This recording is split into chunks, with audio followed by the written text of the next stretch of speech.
आप देख रहे हैं नेट्रिक न्यूज, साहस सच कहने का।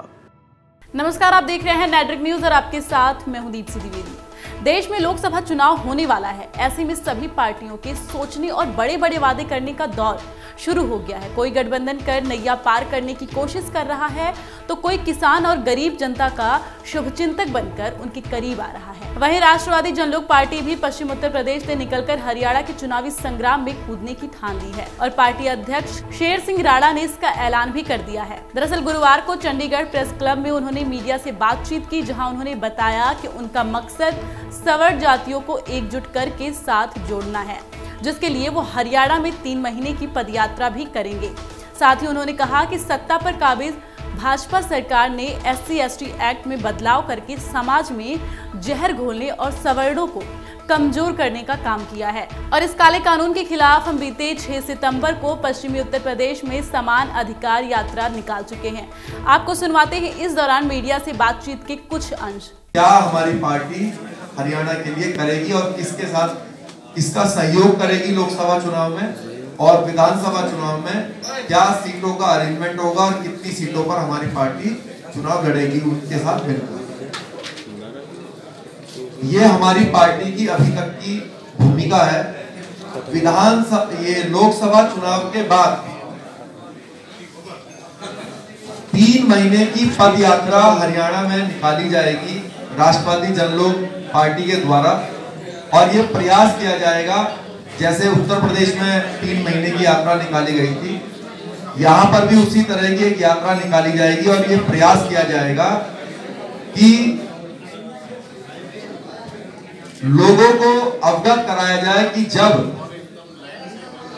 यहाँ पे मेन रूप से 4-5 पार्टियां काम करती हैं, 2 तो हमारे जाट भाइयों ने बनाई हुई है, उसमें एक चौटाला जी की अगुवाई में इनेलो है, दूसरी पार्टी अभी दोबारा दुष्यंत जी ने बनाई है, एक जो है हमारे सैनी साहब ने बनाई है।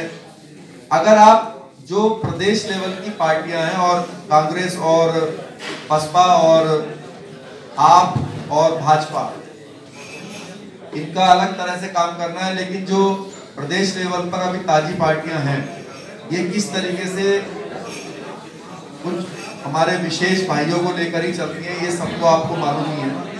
तो हमें भी अपने समाज के लिए चिंता है और हमारा भी ये फर्ज है कि जब कोई हमारे पूरी स्वर्ण जाति के लिए या अल्पसंख्यक समाज के लिए, उसमें हमारे सिख भाई भी हैं, हमारे मुसलमान भाई भी हैं, उनके लिए उनकी आवाज रखने के लिए कोई पार्टी तैयार नहीं है। जब से देश आजाद हुआ, चाहे वो आरक्षण हो, चाहे वो SC/ST जैसे काले कानून हो, चाहे वो कोई भी बैंक की योजना हो या सरकार की कोई भी योजना हो, हमारे लिए कभी भी कोई किसी तरह की रियायत करने के लिए तैयार नहीं। जी, ये बताइए कि ऐसा भी सुनने में आ रहा था कि आपको भारतीय जनता पार्टी के सांसद का टिकट देती है आपके परिवार में किसी को और आपने निगलेक्ट कर दिया, ऐसा सच है या झूठ है?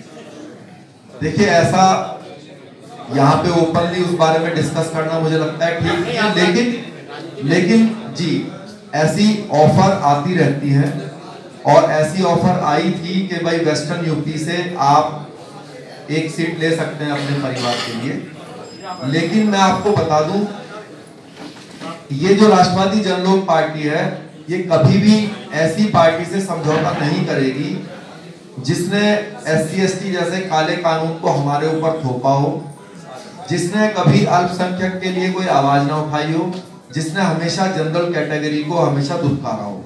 एक बहुत बड़ा विश्वास था जनरल कैटेगरी के समाज को